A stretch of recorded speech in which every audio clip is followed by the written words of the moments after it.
कर्ज लेना अपने आप में ही एक बहुत बड़ी मुसीबत पाल लेना है, और अगर उसी कर्ज के अंदर सूद की भी एडिशन हो जाए तो ये मामला 100 गुना बदतर हो जाता है। और इसी सूद की वजह से ही लोग डेब्ट ट्रैप के अंदर फंस के रह जाते हैं, और फिर वो एक शख्स का कर्जा उतारने के लिए दूसरे शख्स से कर्जा लेते हैं, और फिर दूसरे शख्स का कर्जा उतारने के लिए वो तीसरे शख्स से कर्जा लेते हैं, और वो फिर इसी लूप में फंस के रह जाते हैं। लेकिन आजकल पाकिस्तान में एक नया ट्रेंड शुरू हुआ है, और वो ट्रेंड है इजी लोन एप्लीकेशंस का। ये लोन एप्लीकेशंस आपकी बहुत ही कम मालूमात लेकर आपको कर्जा दे देती हैं। और दूसरी वजह यह है कि पाकिस्तान के बैंक्स वगैरह छोटी अमाउंट के लोन्स प्रोवाइड नहीं करते, क्योंकि ये बिजनेसेस वगैरह को ग्रो करने में मदद नहीं दे सकते। फिर इसी वजह से लोग गुर्बत और बेरोजगारी के चलते इन लोन एप्लीकेशन की तरफ रुख करते हैं और स्कैम का निशाना बनते हैं। ये लोन एप्लीकेशंस लोगों की मजबूरियों का फ़ायदा उठाती हैं और फिर इन्हें ब्लैकमेल करके इनके साथ स्कैम करते हैं। इसी ब्लैकमेलिंग के चलते रावलपिंडी के 42 साला मोहम्मद मसूद ने खुदकुशी कर ली और एक वॉइस नोट अपने घर वालों के लिए छोड़ दिया, जिनमें उन्होंने ये बताया कि ये सब कुछ किया धरा उन लोन एप्लीकेशंस का है। तो चलिए आज की इस अवेयरनेस की वीडियो में जानते हैं कि ये लोन एप्लीकेशंस लोगों के साथ स्कैम करती कैसे हैं और इन स्कैम से बचा कैसे जाए। पिंडी के इलाके चाकरा में लोन ऐप से कर्ज लेने वाले ने खुदकुशी कर ली। घर वालों का कहना है लोन कंपनी की जानिब से मसूद को सख्त धमकियां लगाई गईं, जिसके बाद उसने इंतहाई कदम उठाया। कितने लोग मुतासिर हैं इस वक्त पाकिस्तान भर में? मेरे ख्याल में पाकिस्तान में इस वक्त मुतासरीन की जो तादाद है 25 मिलियन के पास। मैं साइड हुआ था तो उस वक्त तकरीबन मैंने मुख्तलिफ ऐप से 1,40,000 रुपए लिए। तमाम लोगों को मिलकर कितना दे चुके हो? तकरीबन मैं अगर इनमें सबको मिलाऊं तो 4-5 लाख रुपए 5 लाख रुपए दे चुका है। तो इन एप्लीकेशंस के इतने फेमस होने के पीछे की रीज़न ही ये है कि पाकिस्तान में गुर्बत और बेरोज़गारी इस कदर बढ़ गई है कि लोग थोड़े थोड़े पैसे के लिए तरस रहे हैं। लोगों के घरों के बिजली के और गैस के बिल ही इतने ज़्यादा आ रहे हैं कि लोग थोड़े थोड़े पैसे को तरस गए हैं। इसी रीज़न की वजह से फिर लोग इन लोन एप्लीकेशंस की तरफ रुख करते हैं। ये लोन एप्लीकेशंस ज़्यादातर चाइनीज़ कंपनीज़ की होती हैं, जिनके पाकिस्तान में एजेंट्स वगैरह बैठे होते हैं। अब ये मसला सिर्फ पाकिस्तान में ही नहीं है, ये मसला हिंदुस्तान वगैरह और बांग्लादेश वगैरह जैसे मुल्कों में भी है। अब चलें ये समझ लें कि ये लोगों के साथ स्कैम करते कैसे हैं। अब ये एप्लीकेशंस लोगों को 3 स्टेप्स के अंदर स्कैम करती हैं। पहले स्टेप में जब आप इनकी एप्लीकेशन डाउनलोड करते हैं तो जैसे ही एप्लीकेशन को डाउनलोड किया जाता है तो ये अनयूजुअल सी परमिशन मांगती हैं, जैसे कि आपके कैमरा की परमिशन, गैलरी की परमिशन, कॉन्टैक्ट्स की परमिशन। मतलब ये कि ऐसी ऐसी परमिशंस मांगती हैं कि जिनका एक लोन ऐप से कोई ताल्लुक ही नहीं है।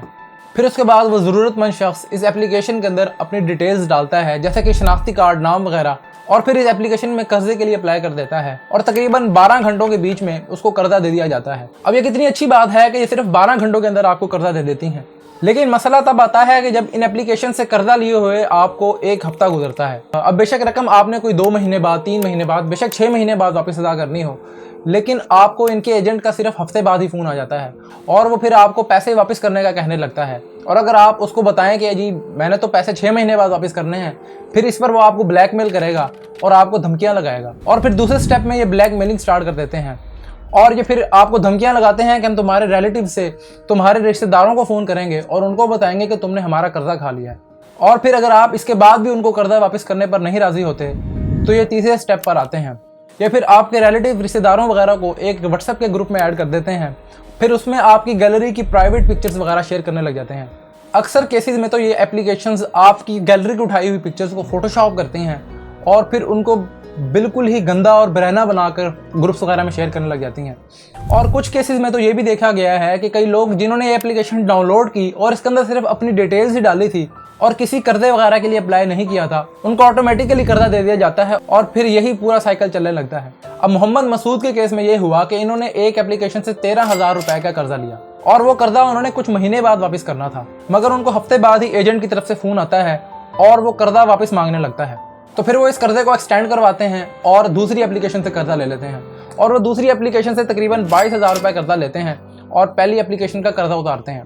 अब उनको दूसरी एप्लीकेशन की तरफ से फिर हफ्ते बाद फोन आता है। तो जब ये उन्हें बताते हैं कि भाई मैंने तो कर्जा देना ही 6 महीने बाद वापस है, तो वो कहते हैं कि आप अपनी डेट को एक्सटेंड कर लें, लेकिन हमें तो हफ्ते बाद ही कर्जा चाहिए था। अब वो डेट जैसे ही एक्सटेंड होती है तो उनका वो 22,000 का कर्जा 50,000 के कर्जे में तब्दील हो जाता है। अब एट दी एंड वो 22,000 रुपए का कर्जा उनके ऊपर 8 लाख रुपए का कर्जा बन जाता है, जिसके बाद जाहिर सी बात है हर बंदा परेशान होगा। वो इसी परेशानी के चलते एक ऑडियो नोट छोड़ते हैं और अपनी जान खुद ही ले लेते हैं। अब ये वाकया सिर्फ मोहम्मद मसूद के साथ ही नहीं हुआ, ये वाकया आए दिन हर शख्स के साथ हो रहा है।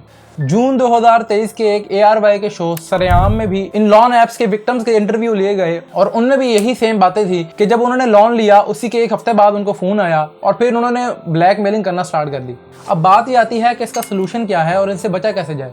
तो मेरी नज़र में इसका सबसे बड़ा सोल्यूशन यही है कि आप किसी एप्लीकेशन से उधार लें ही ना, और अगर आप किसी एप्लीकेशन से उधार लेना चाहते हैं तो आप पहले चेक करें कि वो रजिस्टर्ड है या नहीं है। पाकिस्तान में कुछ रजिस्टर्ड एप्लीकेशन जो कि उधार प्रोवाइड कर रही हैं वो इजी पैसा, जैज़ कैश वगैरह हैं। और अगर आपने इन एप्लीकेशन से अगर उधार ले लिया है और आप इस उधार के अंदर फंस गए हैं तो इसका सबसे बड़ा सोल्यूशन यही है कि आपने बिल्कुल भी डरना नहीं है और इनको पैसे वापस नहीं करने, इनको 1 रुपया वापस नहीं देना।